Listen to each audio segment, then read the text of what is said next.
primeran fe bat. 110 helduak eta jolasa. Peru, kalabaza, saban, egunon ongi etorri Euskal Irratira, zer moduz? Egunon, eskerrik asko. Bai, Peru, beharko genukena baino gutxiago egiten dugu jolas helduok. Bai, hori hala da. Jolas alde batera uzten dugu bizitzaren momentu batean. Umeen gauza balitz bezala, ezta? Umeen gauza balitz bezala eta esango nuke gaizki ikusita dagoela eta guzti jolastea. Bai. Izu proposatu edo nahi diguzu, Peru, non-stop jolasa, ez? Zer da non-stop jolasa?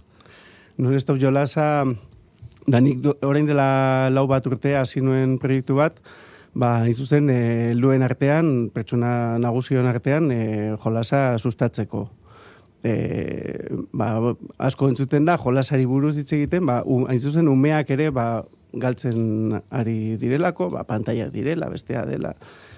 Eta hezkuntza munduan bereziki asko erabiltzen ari da jolasa ikasteko modu bezala eta horrela, baina helduen jolasari buruz inork ez zuen hitz egiten eta nik esaten baina eta guk zer? Nik ere jolastu nahi dut. Eta orduan martxan jarri nuen alde batetik ikerketa bezala, ia zer gertatzen den, ia nola funtzionatzen duen honek eta zer egin daitekeen. Orduan saio batzuk proposatzen ditut, jolas libreko saio irekiak, horrek esan nahi du ez dagoela araurik, espazio batean material batzuk eta giro jakin bat proposatzen dela, eta han gauden hitzailok ez dugula ezer proposatzen, zu jolastera zatoz, eta zure beharren arabera jolastuko duzu, jolasak ez dauka helbururik, eta ez dago irabaz eta galtzailerik, imaginatzen dut. Ez dago, egon daiteke, segun eta ze jolasetan murgiltzen zaren, gertatu daiteke, baina izan daiteke individuala, izan daiteke kolektiboa, edo zer izan daiteke jolasa. Baina plazerrarekin eta norberaren beharrekin lotutako gauza bat, eta helbururik ez daukana. Helbururik ez daukana, horrek zesan nahi du? Zergatik helbururik ez daukana? Jolasa bera delako bidea. Hori da plazerra hor dago. Bueno, egon daiteke helburu bat. Ez dugu ukatuko.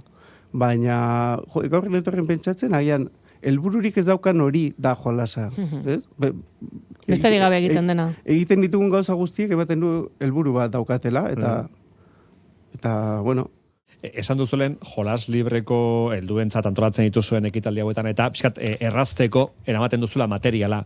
Eramaten dituzu kartoiak, egurra, tela, eta jendeari esaten diozu horrekin zer egiteko, bururatzen zaien, edo zer egin dezakete? Bai, bueno, arauak dira errespetua, norbere grinak errespetatzea, besteen jolasa errespetatzea, materialak, espazioa, oinarrizkoak, ez? Eta hortik aurrera bere buruarekin konektatzea eta askatzea, ez? Azken finean epairik gabeko espazio bat proposatzen da, non pertsona ez den epaitua sentituko egiten duen horrekin, ez? Eta askotan epailerik handiena barruan daukagu, ez? Nire proiektuaren beste alde oso importantea bat da, honetaz hitz egin dadila, ez? Hemen irratean egotea zuekin hitz egiten, eta jendeari kontatzen jolastu, mesedez, ez da gauza lotxagarri bat, ez? Ematen du, norbait, pertsona heldu batzuk kalean jolasten ikusten baditugu, zer ematen du, zer hartu dute, zer dabiltza umekeria, zer hartu dute, txoratuta daude, umearen bat balima dago tartean, aldatzen da pixka kontua. Baina, heldu batzuk ikusten baditugu, soilik heldua balima dira? Soilik heldua badira, bai, zerbait arraroa dago hor, ez? Bai, ez du susmo honik ematen, eta... Estereotipo asko ditugu orduan, ez? Oraindik Peru, barruan. Naiz eta pentsatu oso gizarte librea dela, eta oso, aurrera koia garela, eta modernoa garela. Oso lotuta gaude. Badago momentu bat azten ari garenean, bueno, beti nahi dugu onartuak izan, ez? Eta besteen artean onartuak izan, eta umearen azkuntzan, momentu batean, heldua izan nahi duzu, eta badago autokontziente bat, norberaren grina horiek alde batera usteko, besteek espero dutena eman alizateko, ez? Eta hor bauko egiten diogu gure parte importante bati, eta gero horrek arazo asko zor ditzazke, baina bueno. Nik uste dut bilatzen direla itzakiak, ez?